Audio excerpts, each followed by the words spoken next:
Panel, in today's debate, it's very important for us to understand that if women pay the higher price for pregnancies, then it is important for us to prioritize their needs and their wants over that of men. Keeping in mind that on average, not every unprotected sex actually leads to a pregnancy. And since nature is unfair, is inherently unfair to women, then it makes sense for us to prioritize their needs and what they want over that of women. So in contention in today's debate has been four major things, right? First of all, the moral agency of fetuses. Secondly, the oppression of women. Thirdly, consent. And lastly, the general idea of surrogacy. And I'll be analyzing these four major things and showing you how the opposition side, especially closing opposition, wins this debate. So first on the moral agency of fetuses, right? So the analysis we get from COMPEL in the beginning of the debate is that for the very fact that these fetuses are attached to other human beings, then they have moral agency. And Temple comes here to tell you that these fetuses themselves have no moral agency because the moral agency they have is derived from the mother who is carrying them. So when the mother's agency is actually threatened, inherently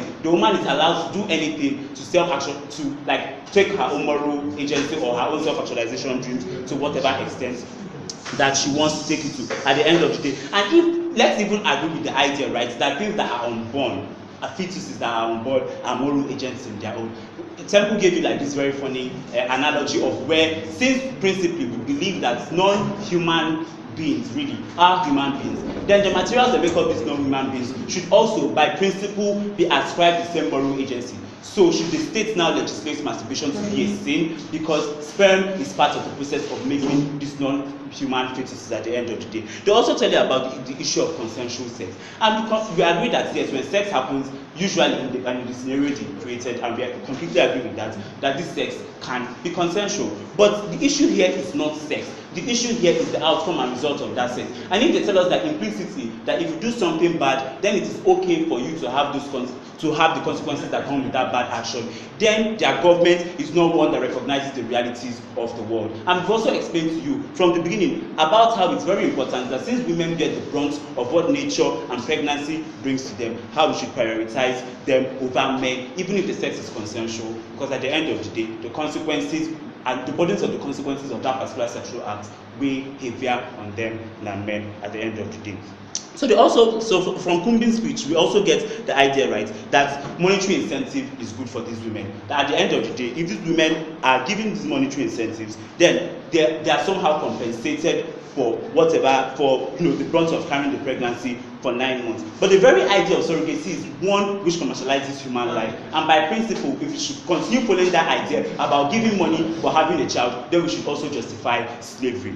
Second, in today's debate, a major theme has been the oppression of women and how women should have the agency over their own bodies. Right? So as a principle, we believe that a woman's right to privacy is what should stand in today's debate. And I've shown you from my first analysis about how a fetus derives its moral agency from the agency of its mother. So if its mother's agency is threatened, then the woman is allowed to do whatever it is to regain control of her agency at the end of the day. Why we shouldn't give men this opportunity to determine for women what is moral for them and what is not moral for them is this. Because once we agree as a principle that men should tell women what it is that they can use their own bodies or their own agency to do, the slippery slope of applying that principle to every other thing in the world starts happening. There are other alternatives for these men if really having a child is what is very important to them. And since this man has decided not to have a child with them at the end of the day. So right now is also the issue of basically from what we get from Faithfulness' speech in today's debate basically is about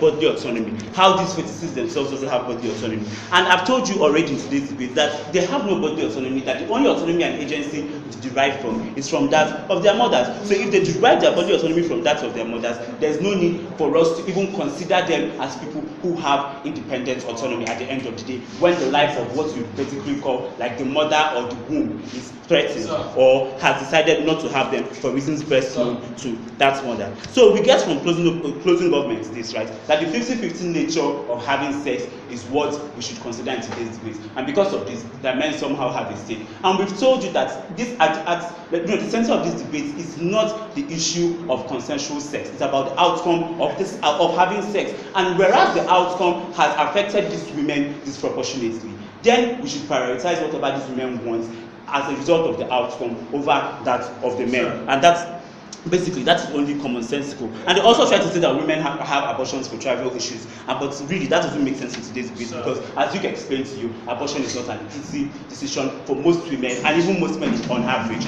to make at the end of the day. They also tell you, first of all, that these women are rendering a service to a man. So first of all, the idea of women rendering a service to man should ring alarm bells in everybody's ear in this room because that reinforces patriarchy and sex use on average. But let's even the idea of these people also rendering these services, let's agree that it's inherently good and it's inherently viable for these women to have. So why impose it on a woman who doesn't want to render the service to you? Why not find an alternative or go to women who are ready to have your children for money? I'll take you closing. So, panel, this is very, very important. This, what is famous is that we are talking women should prioritize.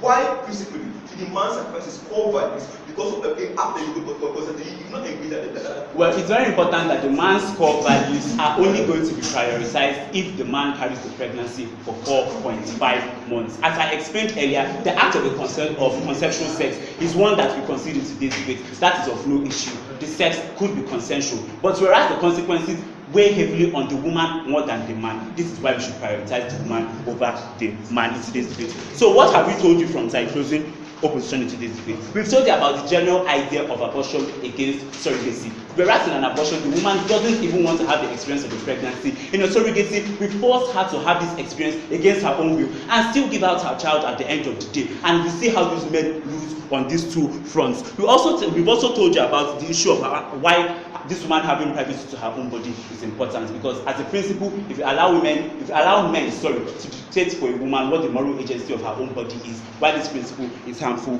to women generally and across the board. And thirdly, I've also explained to you the inherent bad of surrogacy, about how it basically commercializes life, how surrogacy is the exchange of money for a human life that has already come into the world, and how this same principle can lead to things like slavery. From side closing opposition, we truly believe in the autonomy of women and for them to make the principal decisions since pregnancies affect them disproportionately over men. Thanks.